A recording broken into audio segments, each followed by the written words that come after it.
Well, hello there. We're glad to be with you today. I hope you enjoy our program, and we trust that you'll learn something valuable that you can use and bless yourselves with. So I'm going to let everybody know what we're making. Okay.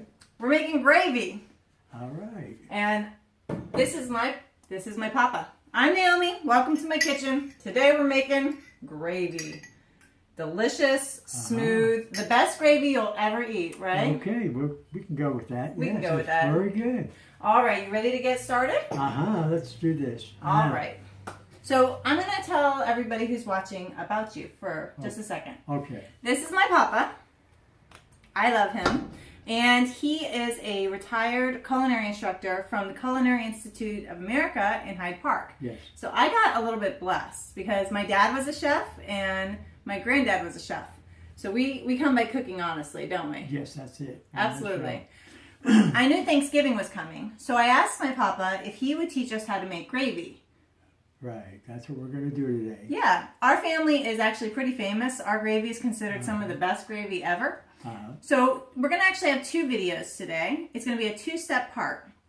The first part, we're going to teach you how to make the most important part of gravy, which is the roux. And the second part, we're going to go over all the little tricks to make really good gravy. Very good. Okay? Yes. So, Papa, I'm going to let you have the camera. Okay. And I'm going to be your sous chef. All right. All right? Now remember, folks, we're going to try and keep this very simple so you can follow it with no real strength, no real struggle. We're going to turn the heat on so we can get this warmed up. So we're going to put the butter in first, and there we go. Okay, now if you are allergic to butter, which I am, you can use non-dairy butter, or if you can do goat but not cow, you could do cow butter. And how much of this do we need? We're going to use about half a pound. Half a pound. Okay. I kind of forgot to cut this up, so I'm just going to throw it in chunk by chunk. You usually like it cut into what kind of size? Yeah, we like to get it small so you doesn't have to spend a whole lot of time or waiting for it to melt. And we'll chop it up now here in fairly small pieces, and that will decrease the time. It'll let you get along with it faster. And what's the other ingredient that you need for the other thing we're going to need the flour. It's going to be equal amount of butter to flour. So 8 ounces of flour. 8 ounce flour. And if, of course, like me, you're gluten free, you're going to want to use a good cup for cup gluten free flour. Yeah, excellent. Now, if it's a flour that already contains a binder in it, it's probably going to work for this recipe.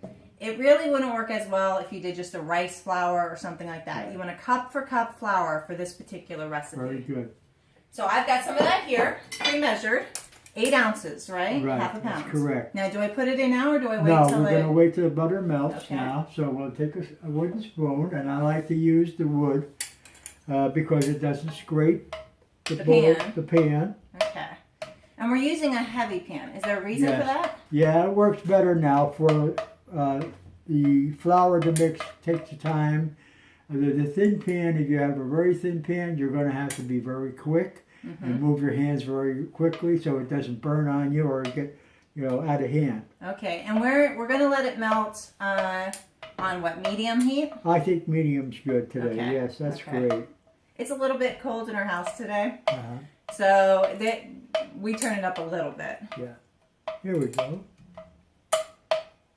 Just a few more minutes here. All right. Yes. Yeah. Now, a roux is the basis. It's the thickener that you use in gravies and sauces.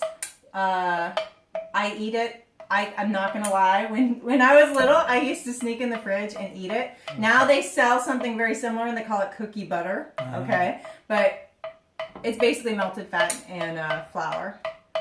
And why does a roux work so well for thickening sauces and gravies smoothly? Yes, that's a good question. Actually, this will now be a cooked product. Okay. So what you're doing is adding a cooked product to a cooked product, and that will blend better, number one. And of course, it develops the taste much better. Whereas if you use other ingredients like a whitewash, now you have flour and water, you have a raw product that you're adding to a cooked product. And then you'd have to wait at least 45 minutes, maybe even an hour in some cases, For it to cook. For that to cook out and blend. Right. And we don't do that with gravy. No. Let's be honest. We just boil it up and dump something in. Yeah. So a lot of times when you have a gummy gravy or a pasty gravy or a lumpy gravy, it's because you haven't taken this step. Right. And then also the fat in the roux carries the flavor of the gravy. So you don't want to skim off too much fat. You don't want to get rid of too much fat. Right. The flavor in a gravy is the fat. So here we are. Now we're ready. Here we go. We're going to flour all at once. Yes. And we're going to mix it around carefully so it doesn't splatter up on you, but you'll be able to understand that after a while. Even if you make the mistake of doing it the first time, you'll learn quickly. And I'm gonna tilt the pan and try to show you what it looks like at each stage. Okay, so this is the first stage. Let's do that. Okay, it is going to look kind of like, what would you say? That looks kind of like lumpy pancake batter. Yeah, that's good. Okay. That's very good. As it cooks, the lumps are going to cook out. Okay, so you want to just keep stirring. And this whole process, from the time you dump the flour in, it's 5 to 10 minutes, right? That's correct. Okay. Now, you might be tempted to use a wire whisk, but don't do that. Don't do that. It's not necessary. Okay. Because all this flour and butter will mix and smooth out anyway under the heat. It's not a problem that way, okay? Sounds good. And Now here this we go. happens very, very quickly, this whole process. May I show them this next stage? Absolutely. Go right ahead. Okay, so the next stage is going to look, can you see that? Nice and smooth. Like custard, okay? It's going to be a buttercream yellow, and if I smell it, it's going to smell like nothing. Okay. There is a raw flavor, actually, sometimes.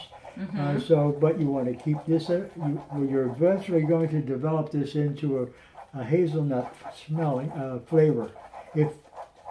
But the only thing I can have that smells like hazelnuts in this house. Now, as it's heating up and it's starting to boil, I can smell that it's starting to smell like cheese. That's right. Okay, it's a combination of the fat and the flour, and you get almost like a cheesy smell to it. Right. In about a minute, it will go from a cheesy smell to a shortbread smell. It will still look the same. All right, I'm going to show them this next step. Okay. Don't want to burn myself, so. All right, can you guys see this? It smooths out and it goes from a custard to more of like a sauce. Okay, it's going to thin itself out a little bit more. It's going to start bubbling. Bubble, bubble, bubble, boiling. Okay, and at that point, you said you want the heat pulled back to medium. Yes, that's correct. Okay. And we are just going to keep stirring it. That's right. Anywhere between 5 and 10 minutes. That's right. We could, there are moments when you can walk away for maybe a few seconds, but essentially you want to stay with it and keep turning it around, keep turning it so that it doesn't burn on you. Okay. This is going to make probably, I would say, 2 to 3 batches of gravy. I would think that's about right. Or enough gravy for Thanksgiving dinner. Yes, absolutely. Okay. So you don't want to walk away. It seems like it takes time now, but it's going to save you time later when you're making gravy. Right. Now the roux will add flavor to the sauce, to the gravy, and it'll also give it some body so that it's not just like water, pouring water over something. Now the smell goes, right now we're at, a couple minutes in. And the smell has gone from a shortbread smell to a little bit nutty, okay, a little bit toasty. Right. And we're going to just, at that point, it's pretty much ready. Yes, that's right. But you can continue to cook it until it gets as brown as you like. That's correct. Anywhere from a tan color to a dark brown color. You don't want it to go much further than that or it's going to be burnt, okay? And then you'll have burnt flavored gravy. I think we're going to put this off to the side right now. And we're going to show them what it looks like. You're going to pour this into a container and you're going to let it cool. Right, that is it. Okay? And we're going to show you what it looks like once it cools down. Because I have some we made earlier, magic of television. It looks kind of like, what, peanut butter? That's it. Okay, can you guys see that? It looks like cookie butter or peanut butter.